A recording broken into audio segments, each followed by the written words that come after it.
Hello, and welcome to the Product Growth Lab podcast, hosted by Andrew George and Melissa Pikul. This is the podcast for creative business owners who want to grow their businesses without overwhelm or massive investment. Each episode, we explore actionable strategies, real-life stories, and insights from business owners and experts who know what it takes to succeed, whether you're just starting out or looking to scale. We're here to help you grow your business on your own terms. Subscribe and join us each week as we dive into practical advice and inspiring stories to fuel your growth journey. This is the Product Growth Lab. Let's get started. So we need to start off with an announcement. This is our final episode of the podcast for 2024. But of course, we'll be back next year with lots of exciting stuff, and we'll talk about that later.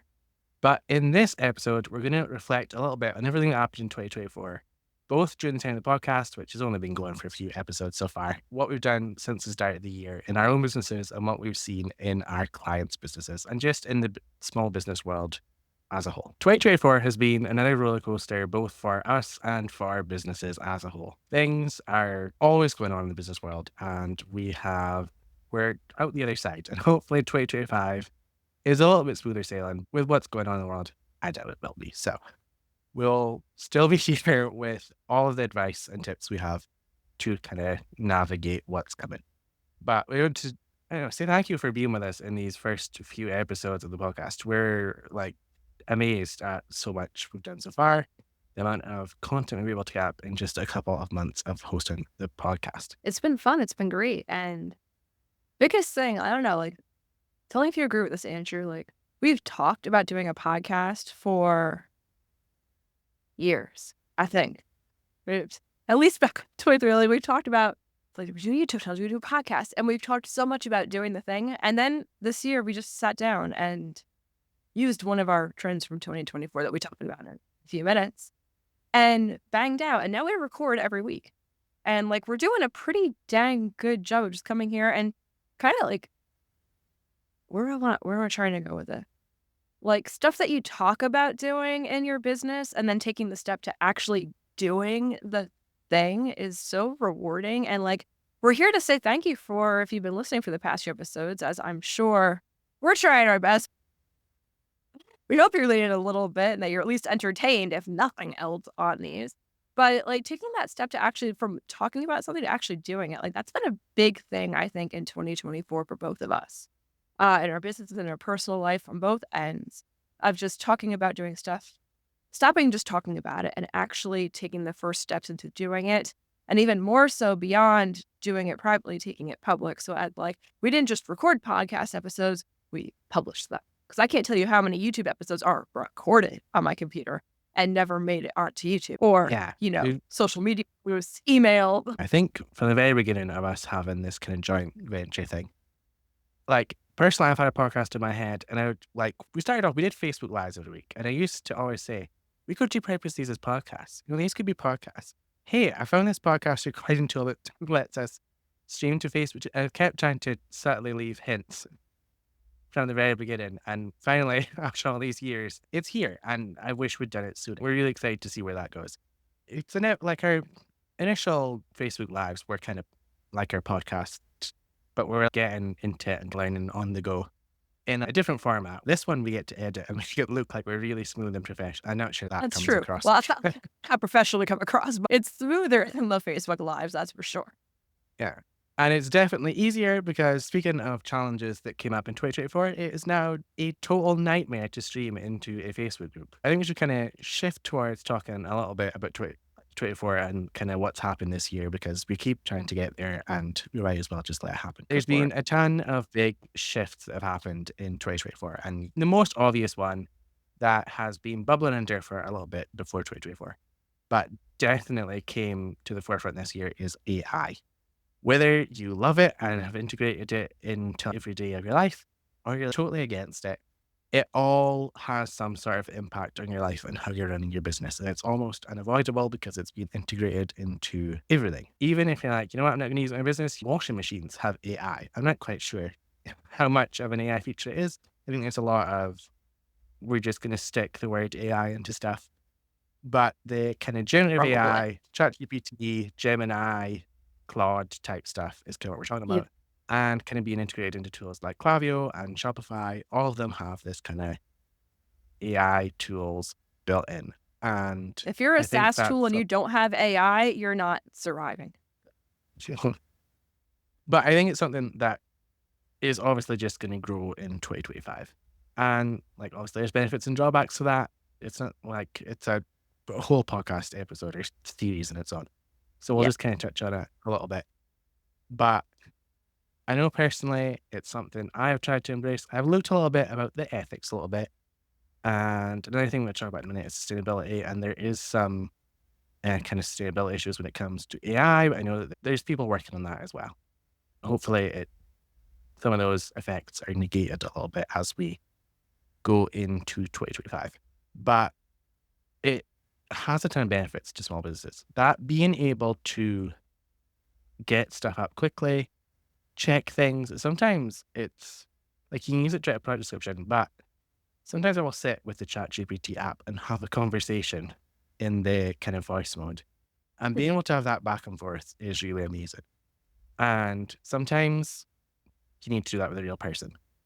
But sometimes when you just need something quickly, or you need to say that thing that you're slightly embarrassed by and that you wouldn't actually tell a real person, you can let That's not going to judge ChatGPT. you unless you ask it to. It can be a little bit judgmental at times, especially Claude is very Oh, judgmental. People have most.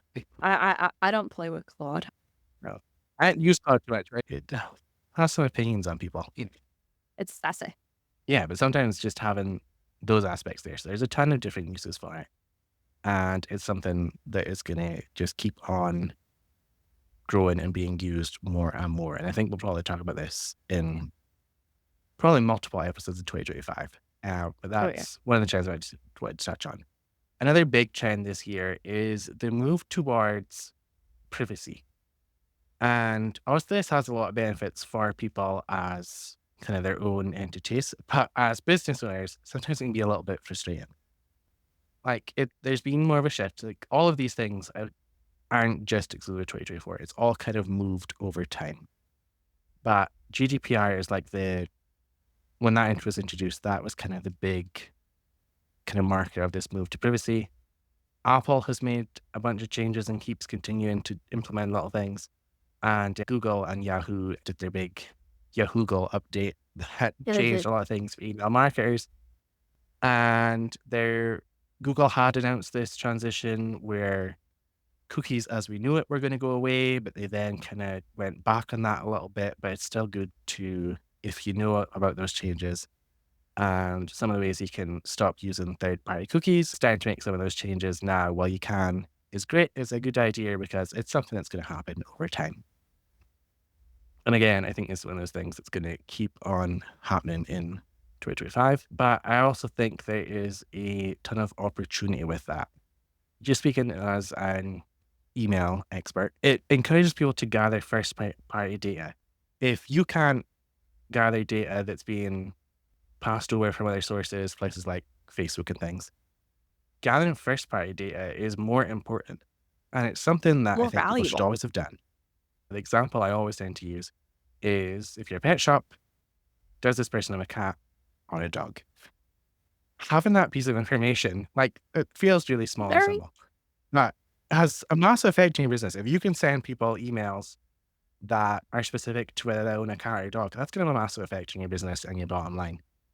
And because you own that data, you can use it in the minute. So you can pass that data on to places like Facebook and say you're running ads, you can have the dog ads and the cat ads, and your audiences are synced between your email platform and Facebook, and that gets passed on there. So if you can gather this data, then you can use it. So gathering more first party data, that's kind of as basic as I can put it in a tiny podcast segment. But doing that is really going to serve you well in 2025. The things we see a lot of in 2025, especially in e-commerce, is personalization. I think a lot of this comes down, like they don't necessarily want mass produced anymore. They want it curtailed to them specifically. We see it in, of course, Andrew's business is all personalization.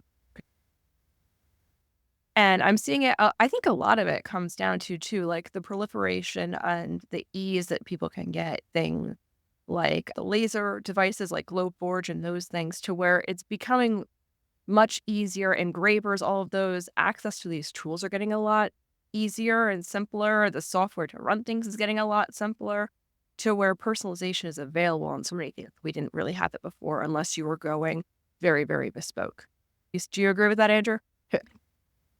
Yeah, I think that trend has been smart, and I see it in like even big retailers like Christmas. A ton of them will have these personalization stands. You can Mhm. do like certain items, like if they sell like Christmas stockings and baubles and things, they'll have these stands. Like, okay, come and personalize it, and it becomes a gift. And seeing ads on the TV, like Christmas cards. Christmas cards is kind of people send less of them. The cost of stamps has become ridiculous. That's the So it's reason I kind don't of send the something. Christmas cards, is the cost of stamps. Yeah, but it's become slightly more special, and people, I notice, are going more towards these like personalized cards. Like you can put a photo on it, you can put people's names on it, and like there's a ton of things where it's a lot more effort, but people are putting in that effort because they're sending to kind of smaller, closer to them kind of people. It's like, okay, the that family friend you haven't seen for 10 years, they're not getting a card anymore. But like the Nope. core family, they are, and I'm willing to spend a little bit more on that because I'm not gonna have to spend £1 million on stamps. Yeah. Another big shift that we're seeing is, and this has been coming, and this has been building and building, and it's going to continue to build, is a shift into sustainability. And a lot of this comes from, I think, like there is a big thing with Gen Z, Gen Alpha starting to come up and all of that. But you're kind of voting with your dollar, you're voting with your money, and where people are much more conscious of where they're spending their money and having it align with their own values. So if you're a fast fashion person, you have no problem buying from Temu and Shein, and I pronounce all those names wrong, but that's okay. Versus if you're a slow fashion person, if you're like, I care where my food comes from, maybe you're doing farmers markets, maybe you're doing CSAs versus Walmart grocery. And I see that a lot in sustainability. Yeah. And I think people are more aware of these things. There's a ton of Mhm. information available, especially places like TikTok where you can have 1 million pieces of information in these tiny 10-second bites. And suddenly, you know, everything there is to know about Similarly and why. And I think there's like a mix. It's like they're growing and they're massive, and there's a bunch of people who are seeing Temu ads and they're like, okay, I'm going to buy this. And there's also the people who are like, okay, I can see why this is bad and why I wouldn't want to do this. Because obviously, if you can get a product produced in China and sent from China to the US, UK, wherever you are, and like someone's made that, someone's delivered that, and it costs like $3. You know that there's something has to be weird somewhere. Someone's not getting paid properly for this. I think people are really become more aware of that. They're shopping less. Like money is harder to come by, things are more expensive. And I think especially as you go through young age, like the millennials onwards, there's kind of a shift towards experiences. The Yes. like restaurants are really big. They're like small cafes. That I want to travel is becoming really more and more. They Concerts. spend, Ticket prices for concerts. but No people one are, buys an album anymore unless it's vinyl and you're into that. They don't buy CDs. But you don't even buy on like, do people buy music on iTunes anymore? I actually don't know. Everything is I so think free actually and is gone. at like 10 years. But yeah, that shift to experiences. And like one of the things I'm seeing so big in the gifting space this year, and it could just be because it's what I'm interested in, so that's all the ads I see. But I'm seeing puzzles, I'm seeing family game nights. Big bulk of what I bought for Christmas this year is things that are games. So it's experience and spending time things. If you can add that twist to your products, you are I think definitely if you're focused a little bit more on like the consumers are more focused on things like experiences and they're shopping a lot less. It's like you have the kind of time and energy to dedicate towards thinking about, okay, is this business ethical? Are they sustainable? Where are they sourcing their goods? It's I can take a little bit more time to look into that. And so there's much competition out there that sells similar products that people, if they have the time to feel they can educate themselves, they're going to make a more educated choice. yeah, and I think just in with like so much access to information, so much access to businesses, it's like almost kind of like what's it called?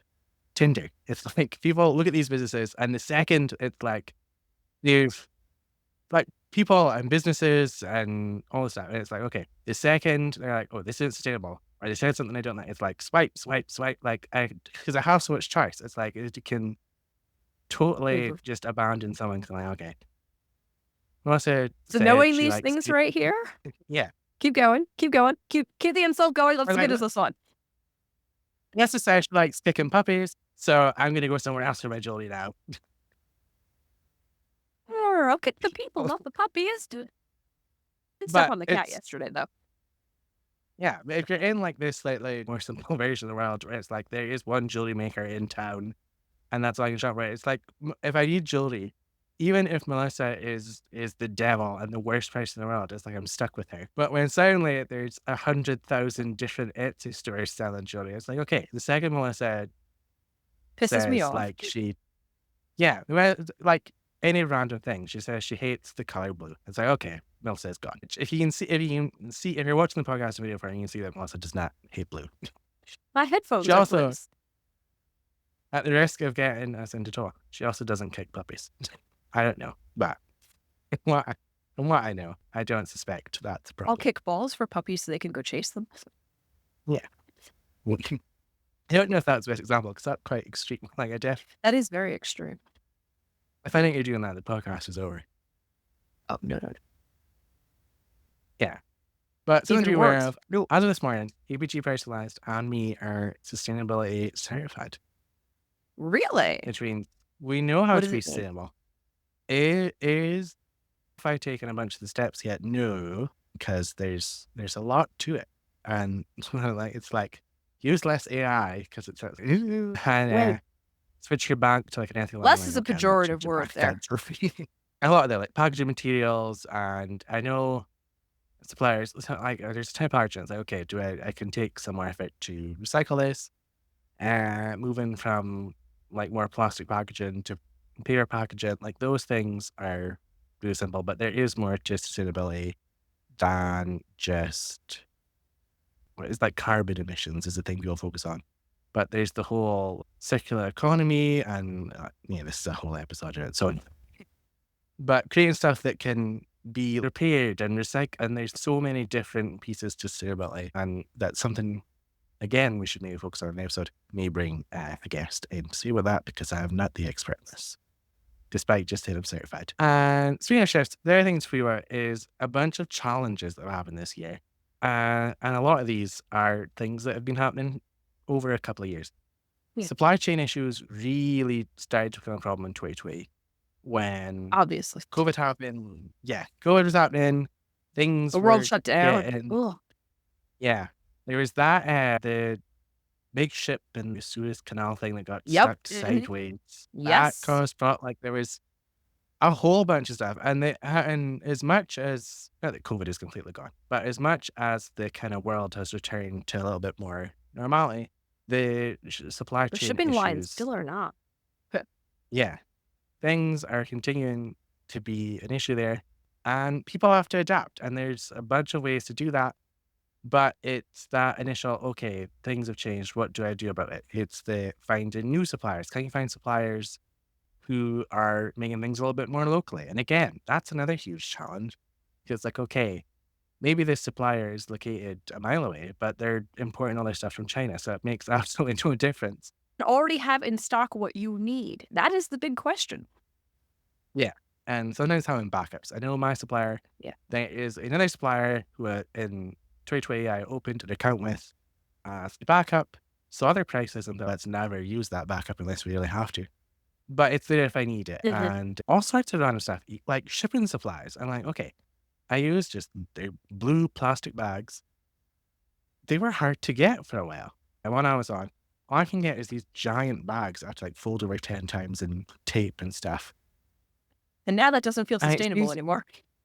No, and maybe I should have bought paper bags, but it seems like really something. But like I was looking over it, and it's like, why are these so hard to get? And I mean, obviously it's hard to get like these. They're probably made outside the UK and would be shipped in, so that's harder. And people are online shopping more, so they're probably being bought more, and there's just a bunch of stuff happening. Like you spoke about, there's actually I asked ChatGPT for the stats, and like this was like, there's more small business license things in last year, and it's increased. It continues to increase. So about Yeah. there's more demand for this stuff. People are going in, which means that our supplies that we rely on are being sucked up by more people. Yeah. Competition. Like there was a bunch of time in 2020 about okay, everyone's quitting their jobs, this big reset The thing, and Great there were Resignation. Is that what yeah, they were calling it? Something like that. 31.7 small businesses in the US. What? 31.7 what? 31.7 million small businesses, Million. Okay. which is 99.9% of all US businesses, which was an increase of 4.4 million new business applications. In 2021, it went up another million to 5.4 million applications. 2022 went down a little bit to 5.08, and then 5.5 million in 2023, the biggest in Is it? all time. I told you. So Doesn't mean they're all there's a demand. succeeding. But this is people who are making the intention and they're opening licenses, they're going into business. If you're in the B2B world, they're like, it's probably good for you because there's more people helping using your services. But it also increases competition. So it's another thing to whatever, that's another challenge. And another really big thing is rise in ad costs. And this has been happening on Facebook Yes. for a long time. Well, they always riz. They always riz each year. But it seems to be happening like exponentially faster lately.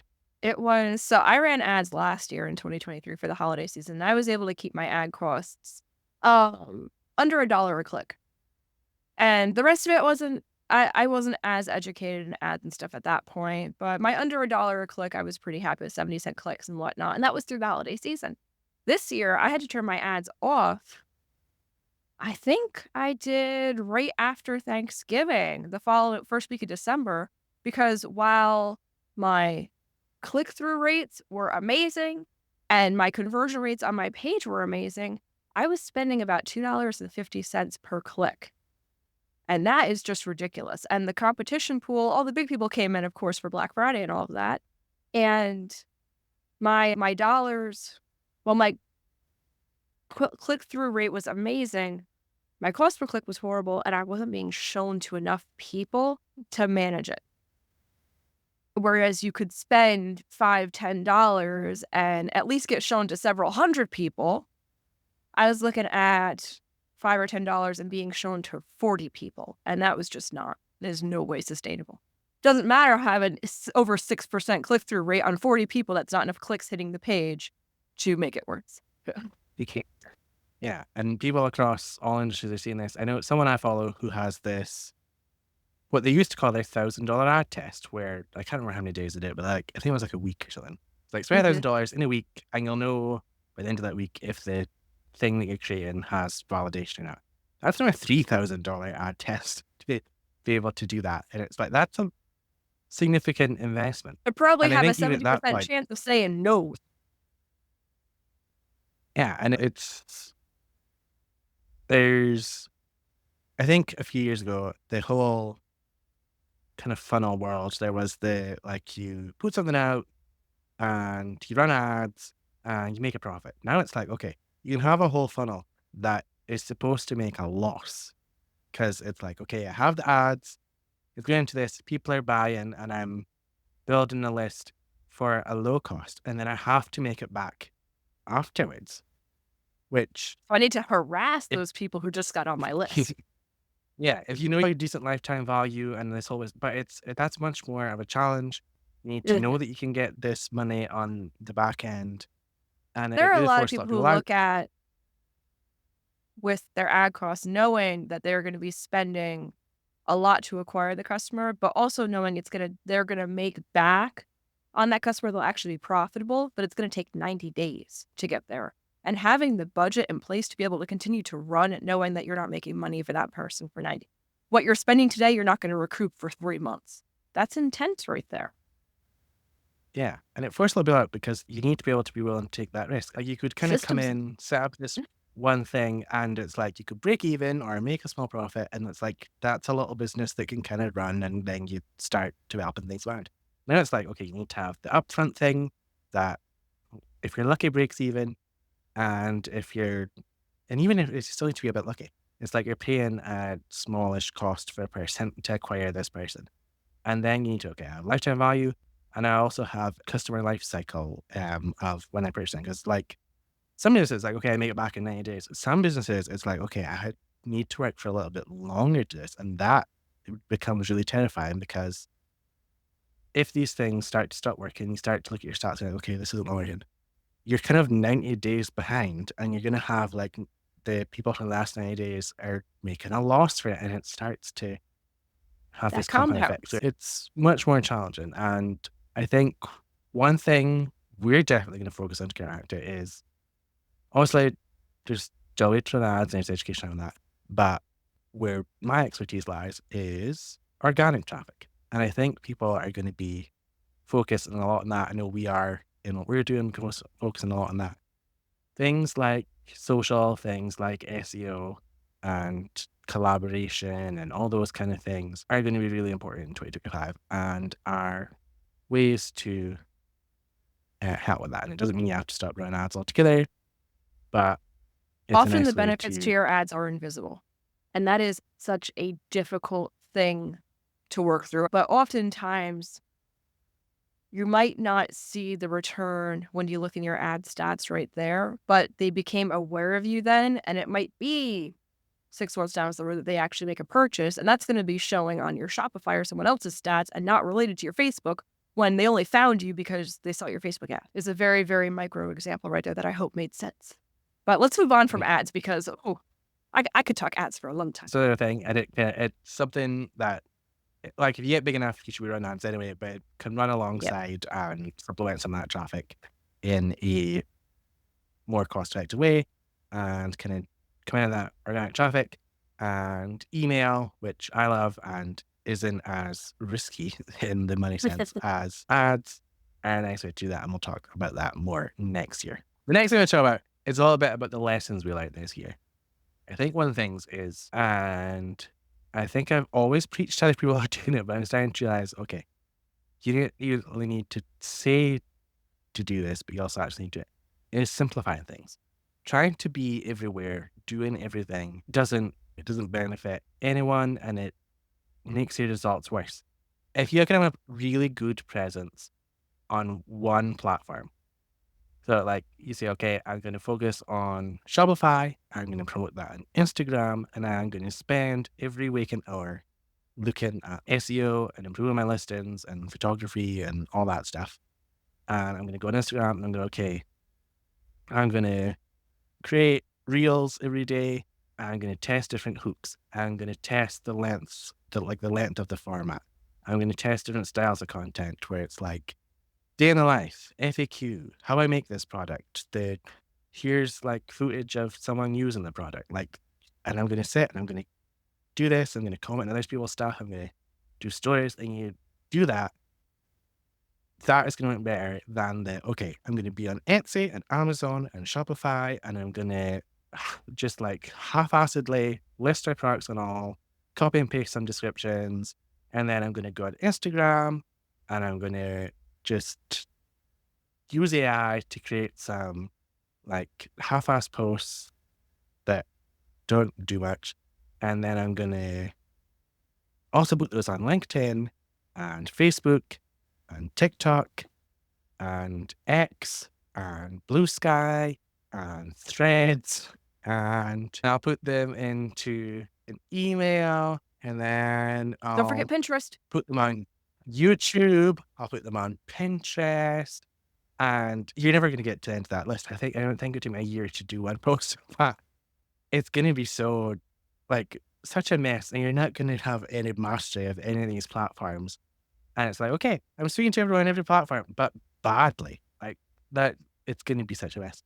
And I think I'm account for every one of those platforms, but I don't consistently post to them all. I'm doing more on all of them than I should. And I think we're this year, well, for 2025, it's something I need to focus on.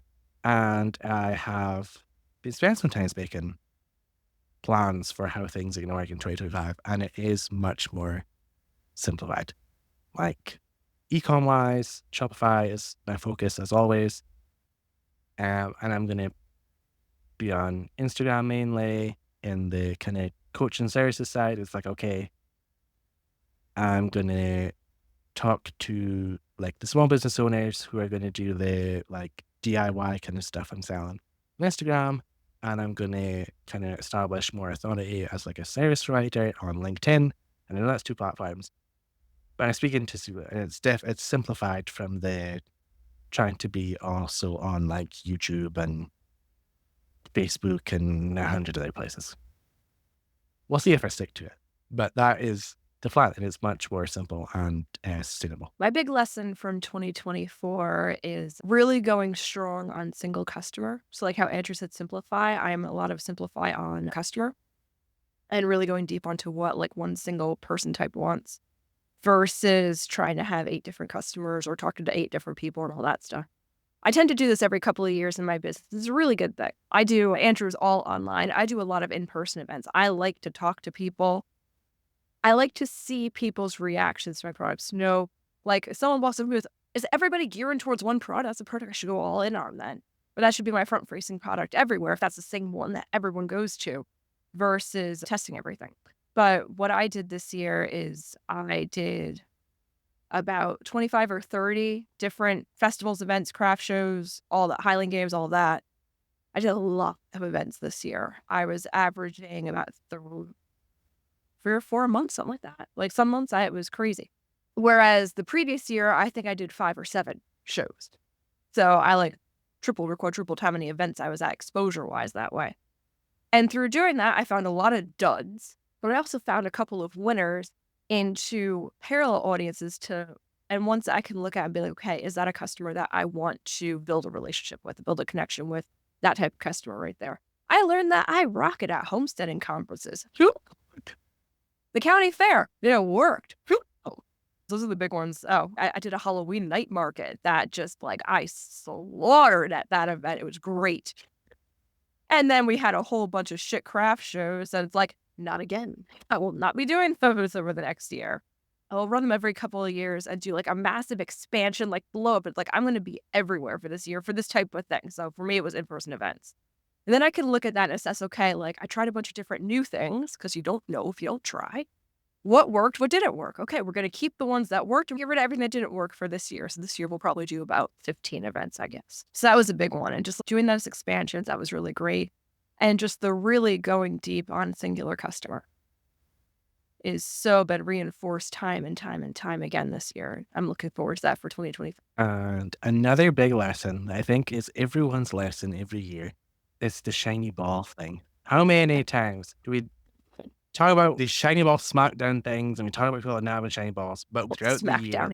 there are things that have come up and suddenly it's like, okay, we're going to give this all our attention. There's a shiny ball. And the stuff we were doing that was working. And it's such a bad idea and it just takes us off course. And sometimes the things themselves aren't that bad. And it's something that you should do eventually it's in your Asana board, it's scheduled on that date where you have time.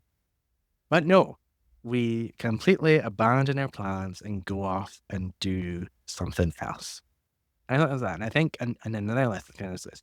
It's kind of like using your intuition in business. There are things where I know that I should do things. There are things I've written down and I'll ignore them because it's like, oh, I don't know, or I'm not ready for this, or like there's imposters, like there's all these little things. And it's like, eventually I do them.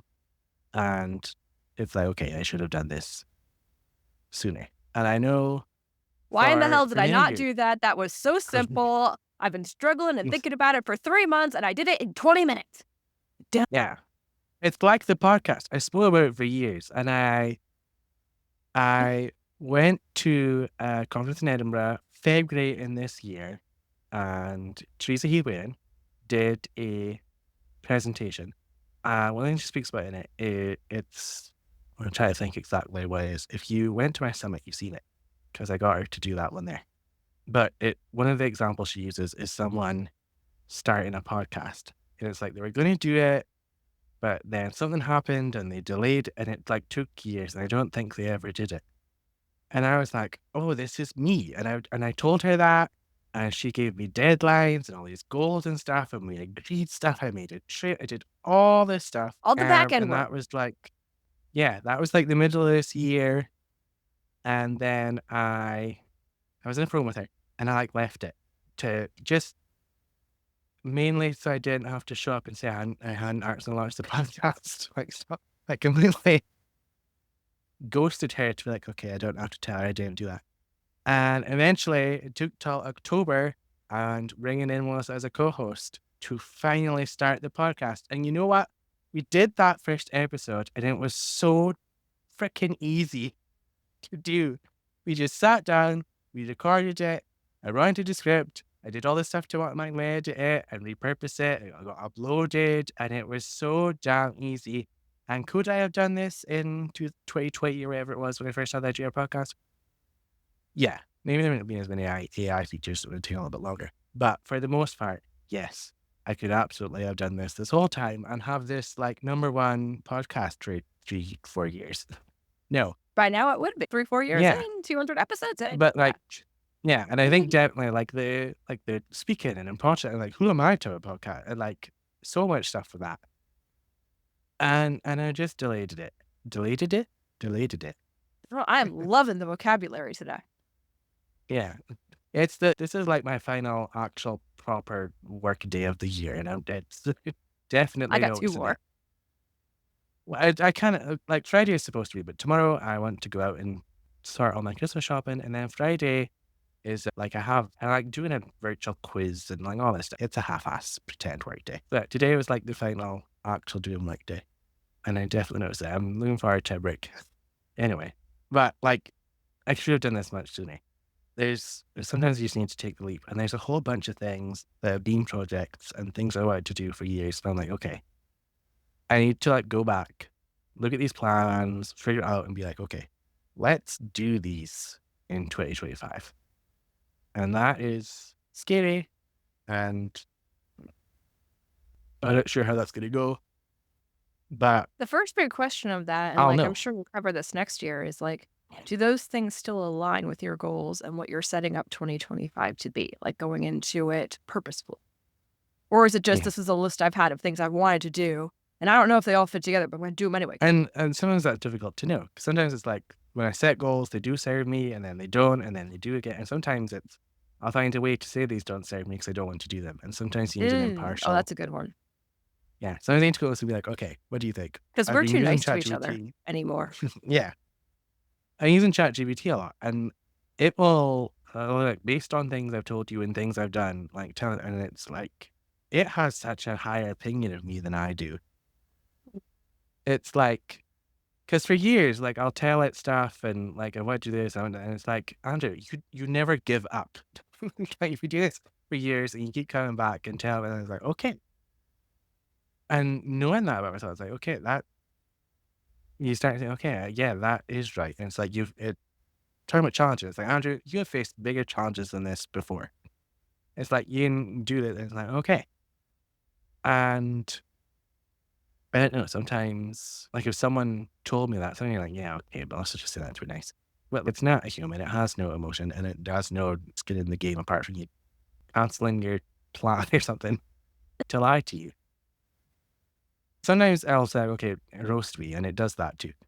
But for the most part, it will tell it. It's like, okay, I do that. And sometimes having a really good kind of coach or friend to do that, will do that. And there's other tools you can use out there that will help you do that as well. And I think us as people who work with clients, knowing that being nice doesn't always serve the people. Because it does I think not. that, yeah. I can't remember if it was like last week or maybe it was yesterday. But we spoke a little bit about it was yesterday. So, about like Instagram. It's like, okay, we post like I think we kind of just talking about everyone. It's like we all post daily, but we'll like try and blame Instagram and stuff for this kind of content not performing. But it is absolutely not Instagram. It's a crappy content at the time.